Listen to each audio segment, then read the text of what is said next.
जय Hind defence aspirant. So student, इस video में हम फिजिक्स का पहला प्रैक्टिस सेट डिस्कस करेंगे फॉर द एमएनएस एग्जाम। ठीक है, विद टाइमर। टाइमर मीन्स आपको हर क्वेश्चन के लिए मैं 30 सेकेंड प्रोवाइड करूंगा। विद इन 30 सेकेंड आपको अपने आंसर को सोचना है। ठीक है, उसके बाद मैं उसको एक्सप्लेन करूंगा। तो फर्स्ट क्वेश्चन है आपकी स्क्रीन पे, देखिए और करिए। A charged particle moving with a constant speed in a circle, then option A, no work is done on it. Option B, no force act on it. Option C, no acceleration is produced in it. और option D, its velocity remains constant। ठीक है, मैं आपको एक hint दे देता हूँ कि आपने मैग्नेटिक इफेक्ट ऑफ करंट पे पढ़ा था पहले।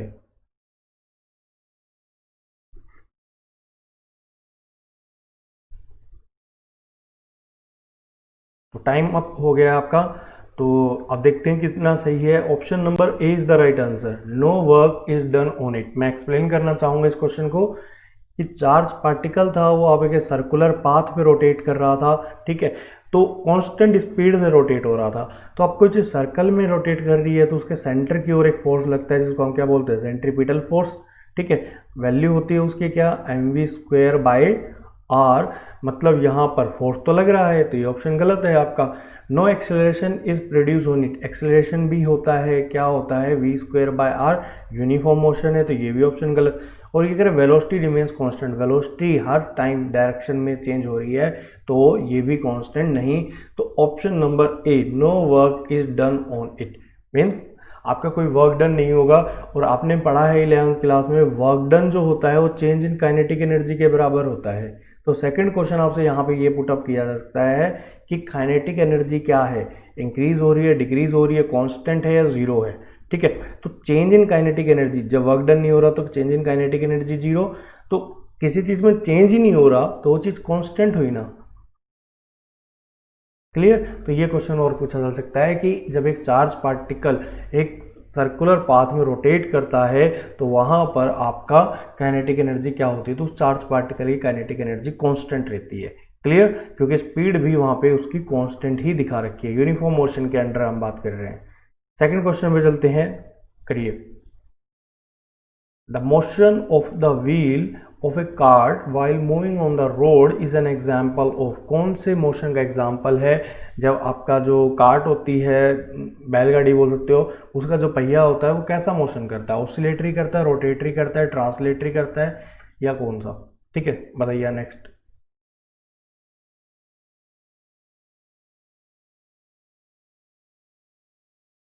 तो टाइम हुआ आपका, देखिए right answer translatory plus rotatory.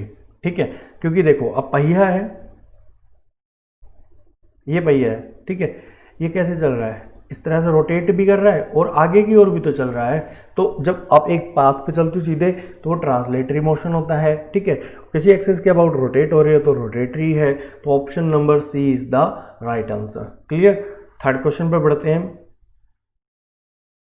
आपका क्वेश्चन आपके स्क्रीन पे है, A body is acted upon by force F is equal to -i cap plus 2j cap plus 3k cap, then the work done by the force in displacing it from 0,0,0 to 0,0,4।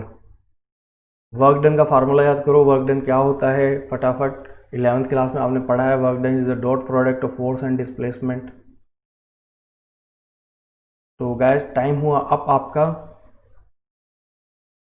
देखो work done जो होता है वो एक scalar quantity होती है which is the dot product of force and displacement. Force तो दे रखा है आपको, तो चलो एक बार फोर्स लिखो, अपने आप क्वेश्चन आपके आंखों के आगे क्लियर हो जाएगा। अब ये फोर्स है, डिस्प्लेसमेंट, डिस्प्लेसमेंट क्या होता है आपका, चेंज इन पोजीशन ही तो है एक तरह से। तो ये फाइनल है, ये इनिशियल है। तो ये आई कैप के लिए, जे कैप के लिए, के कैप के लिए, सिमिलरली ये आई कैप, ये जे कैप, ये के कैप। 4 में से 0 जाएंगे तो कितना बचेगा 4, बट आंसर यहाँ पे क्या आएगा इन टर्म्स ऑफ के कैप। क्लियर, क्योंकि ये होता है आपका एक्स, ये होता है वाई और ये होता है जेड। मतलब जेड के लिए आप कौन सा यूनिट वेक्टर यूज करते हो, जेड के लिए आप के कैप यूनिट वेक्टर यूज करते हो। तो डॉट प्रोडक्ट करो, आपको पता है डॉट प्रोडक्ट में आई को के साथ करते हैं तो आई डॉट के 0 होता है, क्योंकि दोनों के बीच में एंगल 90 डिग्री बनता है। ठीक है, क्रॉस प्रोडक्ट में फिर भी कोई रिजल्ट आएगा, पर डॉट प्रोडक्ट में यहाँ पे एंगल 90 डिग्री बनेगा तो रिजल्ट क्या आएगा, 0 आएगा। तो के को के कैप वाले के साथ ही मल्टीप्लाई करो, और 4 को 3 से मल्टीप्लाई करते हो तो आपको इतना पता होगा कि कितना आएगा, 12 joule.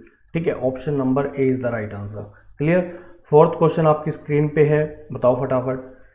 Unit of angular velocity, बेहद आसान क्वेश्चन है, सिंपल सा क्वेश्चन है। एंगुलर वेलोसिटी क्या होती है, मैं उसका आइडिया देता हूँ। एक जब बॉडी सर्कुलर पाथ में रोटेट करती है तो कितने एंगल से वो टिल्ट हो रही है, मुड़ रही है, वही एंगुलर वेलोसिटी होती है आपकी।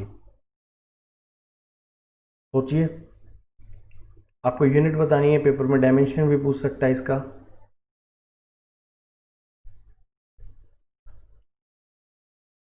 तो टाइम अप हो गया आपका। देखो, angular velocity it is represented by omega, it is the ratio of angular displacement divide by time.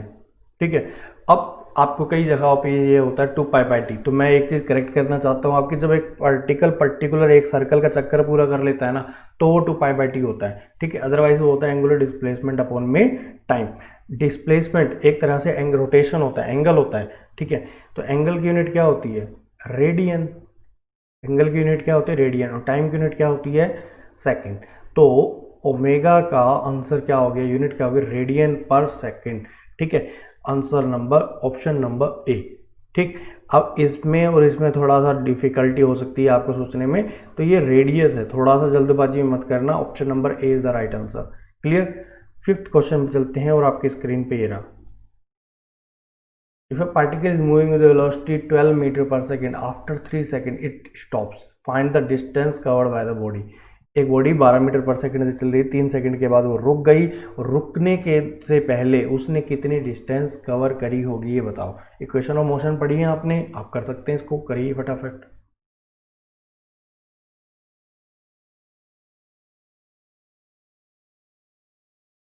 तो टाइम अप। देखिए, आपके पास 3 इक्वेशन ऑफ मोशन होती है, v is equal to u plus a t, s is equal to u t plus half a t square. ठीक है, और v square minus u square equal to 2as। ये 3 equation होती है।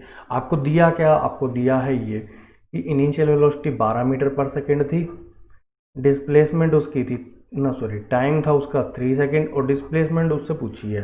ठीक है, तो डिस्प्लेसमेंट वाली 2 इक्वेशन है ये, पर दोनों ही इक्वेशन में एक्सेलरेशन आता है, तो एक्सेलरेशन तो है नहीं आपके पास, तो एक्सेलरेशन यहाँ से निकाल लो। फाइनल रुकने के बाद उसकी वेलोसिटी कितनी हो जाएगी, 0। तो v equal to 0, u equal to 12, 3 second के बाद वो रुक गई, एक्सेलरेशन आएगा उसका -4 मीटर पर सेकेंड स्क्वायर। नेगेटिव साइन क्या बता रहा है भाई, अगर वो चीज़ रुकेगी धीरे धीरे टाइम के साथ तो रिटार्डेशन होगा ना, तो नेगेटिव साइन रिटार्डेशन को बता रहा है। ठीक है, अब आपकी इच्छा है इसमें रख दो चाहे इसमें रख दो। ठीक है, इसमें रखते हैं v की वैल्यू 0, u की वैल्यू आपकी 12, तो 12 का स्क्वायर इक्वल टू -2, a की वैल्यू कितनी 4, मैंने पहले ही माइनस साइन ले लिया, s। ठीक है, 12 का स्क्वायर कितना होता है 144, डिवाइड बाय 4, 8 आ जाएगा, माइनस माइनस कट जाएगा, 8 की टेबल पे 14 1 पे गया, 64 बचे, तो 18 मीटर आपका राइट आंसर आ जाएगा। Clear, option number C is the right answer. कर लेंगे। नेक्स्ट क्वेश्चन में पढ़ता हूँ, ये रहा एक शानदार क्वेश्चन है, मैक्सिमम टाइम चांसेस हैं इसके आने के एग्जाम में। If we mix 10 gram of ice at 0 degree Celsius with 10 gram of water of 60 degree Celsius, then the temperature of the mixer. आपने 10 ग्राम आइस ली, 10 ग्राम पानी लिया, दोनों को मिला दी, दोनों का टेम्परेचर अलग अलग है, तो आपको बताना जो फाइनल मिक्सर बनेगा वो उसका टेम्परेचर क्या होगा।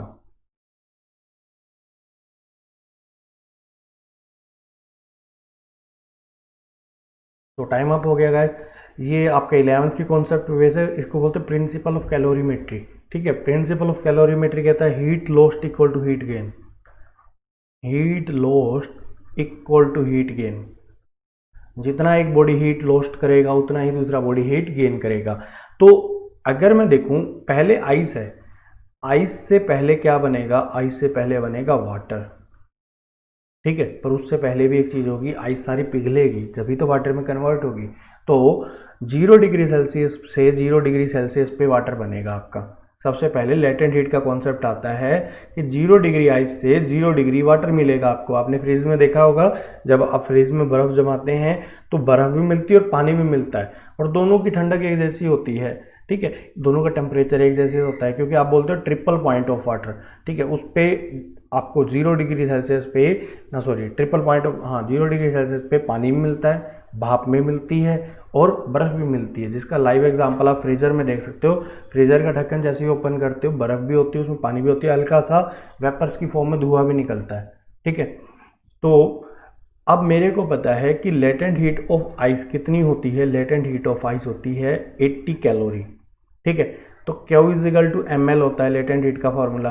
तो सबसे पहले आइस को 0 डिग्री पे ही वाटर में कन्वर्ट करो, तो कितना, 10 ग्राम वाटर था, 80 कैलोरी चाहिए उसको। 1 ग्राम के लिए 80 कैलोरी, तो 10 ग्राम के लिए चाहिए 800 कैलोरी। अगर पानी जो वाटर है 60 डिग्री सेल्सियस पे इसको 80 कैलोरी दे देता है तो टेम्परेचर चेंज होगा सिस्टम का। अदरवाइज पानी भी किस में बदल जाएगा, भाप में, ना सॉरी, आइस में बदलने की कोशिश करेगा।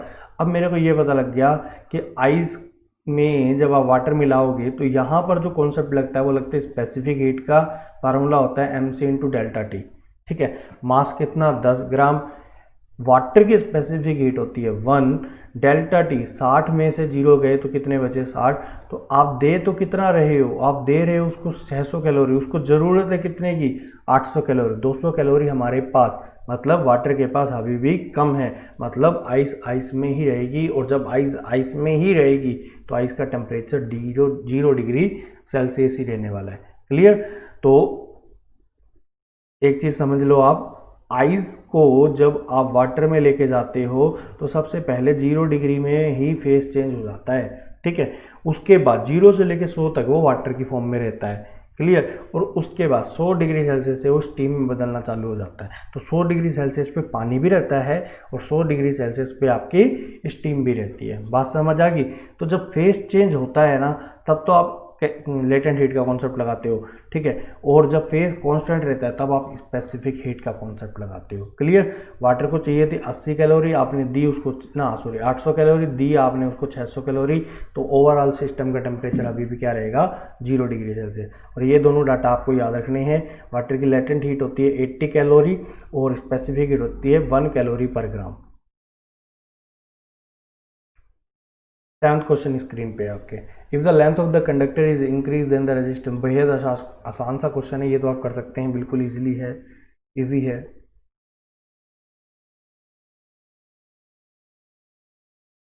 जल्दी सोचिए आपका आंसर क्या होना चाहिए कि कंडक्टर की लेंथ बढ़ाई है आपने। कंडक्टर, सेमी कंडक्टर की बात नहीं कर रहा हूँ, कंडक्टर की बात कर रहा है।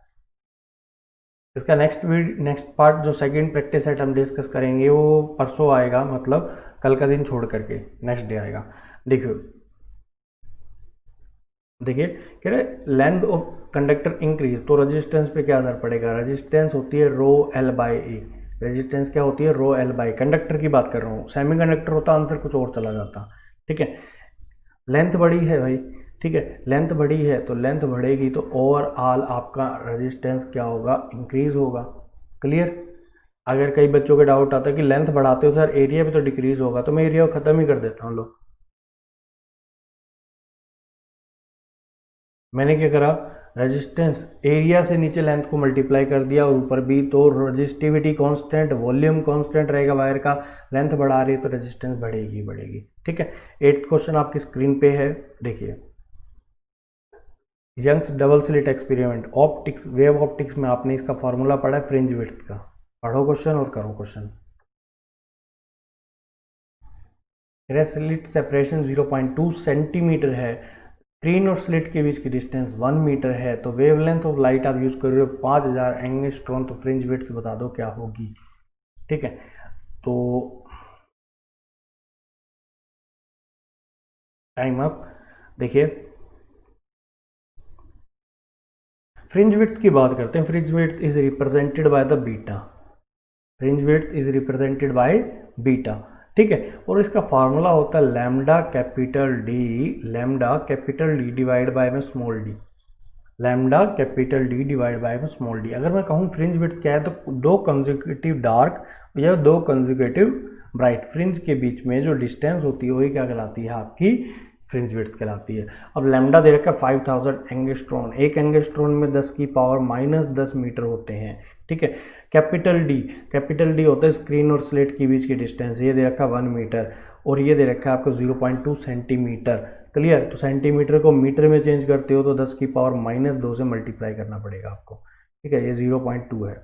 अब देखो 3 जीरो ये रहे, तो ये बच गया -7, 2 जीरो ऊपर जाएंगे तो प्लस के हो जाएंगे, तो ये हो गया 10 की पावर -5, ठीक है। तो एक इसका भी जीरो आएगा अभी, तो 5, इसको मैं 2/10 लिख सकता हूँ 0.2 को, तो 10 की पावर -5, तो 5/2 इंटू में 10 टू पावर -4 बच जाएगा, ठीक है। और इसको सोल्व करते हो तो ये आता है 2.5,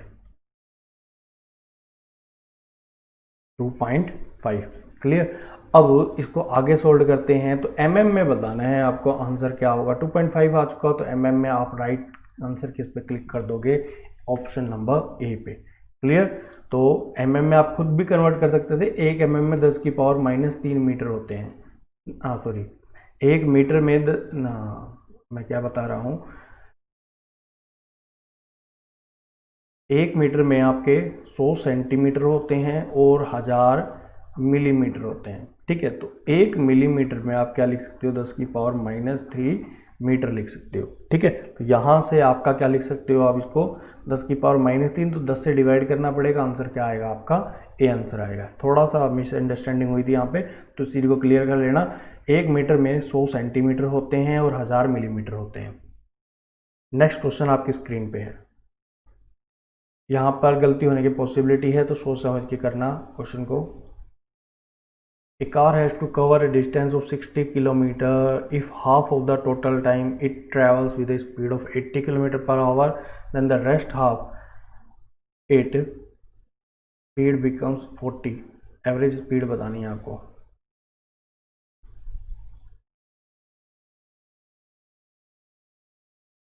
तो द टाइम इज अप।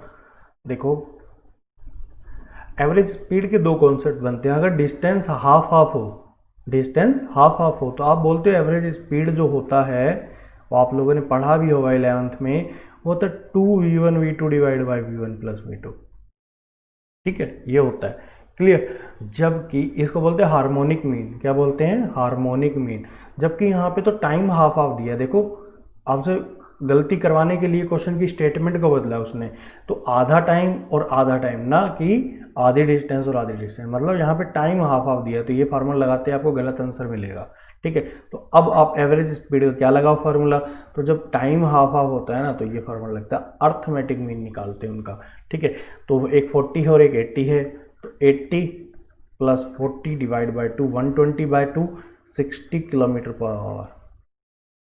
तो option number A is the right answer, clear. Next question पे चलते हैं, स्क्रीन पे है आपके, two projectiles A and B are thrown with speed in the ratio 1/√2 acquired the same height, ठीक है। अब करो अपने आप सोचिए क्या हो सकता है आंसर।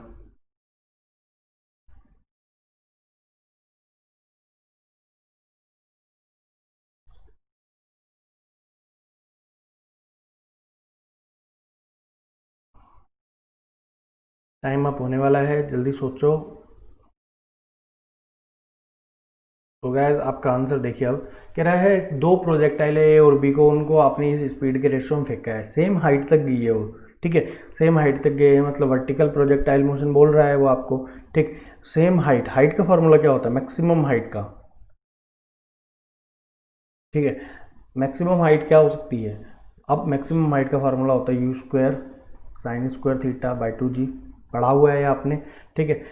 अगर ए वाला 45 डिग्री से फेंका है तो बी वाला क्या होगा। अब मैक्सिमम हाइट का ये है, किसी भी हाइट पे अगर आप देखो ना, सॉरी मैक्सिमम हाइट पे ही निकालेंगे इस क्वेश्चन को, तो अगर मैक्सिमम हाइट पे देखें तो स्पीड का रेशो दे रखा है आपको, एक एंगल दे रखा है दूसरा नहीं दे रखा है, और दोनों की हाइट सेम बोली है, तो मैं बोल लेता हूँ h1 = h2, या फिर h of height a to the height of b। First वाले की स्पीड u1, फर्स्ट वाले का एंगल θ1, ठीक है, divide by 2g, which will be equal to u2² sin square θ2 divide by 2g। 2g से 2g उड़ गया आपका। अब u1 और u2 का रेशो दे रखा है आपको, कितना है 1:2, तो मैं u1/u2 का होल स्क्वायर इक्वल टू, मैं इसको लिख देता हूँ sign square theta 2 divide by में साइन स्क्वायर थीटा 1। अब इसकी वैल्यू कितनी दे रखी है 1/√2, तो 1/√2 का होल स्क्वायर। पहला एंगल दे रखा है 45, साइन 45 डिग्री की वैल्यू कितनी होती है 1/√2, तो इसका रेशो कर दिया मैंने। ठीक है, देखो इसको रेशो खोलते हो तो कितना बनता है 1/4 equal to sine square theta 2, ये भी 1/4 आएगा, ऊपर जाकर के ये 4 यहाँ बन जाएगा और क्रॉस मल्टीप्लाई करोगे ये कितना बन जाएगा आपका 1/16 ना, सॉरी गलती हो रही है, √2 का स्क्वायर करोगे तो ये 2 आएगा और ये भी 2 आएगा, मैंने उसको 2 कंसीडर कर लिया, तो 2 इंटू 2 कितना हो जाएगा 4 और साइन स्क्वायर थीटा 2। ठीक है, ये इधर चला जाएगा तो साइन स्क्वायर थीटा 2 कितना आ जाएगा 1/2। ठीक है, साइन थीटा 2 कितना आ जाएगा 1/2, मतलब 1/2 कितने डिग्री पे होता है 30 डिग्री पे। क्लियर, तो option number D is the right answer. थोड़ा सा यहाँ पे एरर हुआ, √2 का स्क्वायर कितना होता है 1/2 होता है। ठीक है, यहाँ से मैं थोड़ा सा फिर से बता देता हूँ आपको, साइन स्क्वायर थीटा 2 की वैल्यू 1/4, तो साइन थीटा 2 की वैल्यू 1/2 और 1/2 साइन में कितने पे होता है आपका 30 डिग्री पे, तो option number D is the right answer. So student, ये आपके 10 क्वेश्चन थे। आपको वीडियो पसंद आया हो तो शेयर करना उन स्टूडेंट के साथ जो इस वक्त एमएनएस के लिए तैयारी कर रहे हैं, एमएनएस एग्जाम के लिए। प्लस इसका नेक्स्ट जो पार्ट आएगा फिजिक्स का, वो एक दिन छोड़ करके आपको मिलेगा। ठीक है, या फिर उसके अगले दिन मिल जाए, पर मैं कोशिश करूँगा जल्दी आपके लिए वीडियो आ जाए सेकेंड पार्ट, उसमें हम 10 से 15 क्वेश्चन फिर से डिस्कस करेंगे। प्लस आपकी कोई भी इससे रिलेटेड क्वेरी है आप कमेंट बॉक्स में कमेंट करो, मैं वहाँ पे उसको पढ़ करके आपको जवाब दे दूंगा। ठीक है, प्लस अगर कोई क्वेश्चन में डाउट है तो वो मैं वहाँ क्लियर कर दूंगा। ठीक है, थैंक यू, जय हिंद।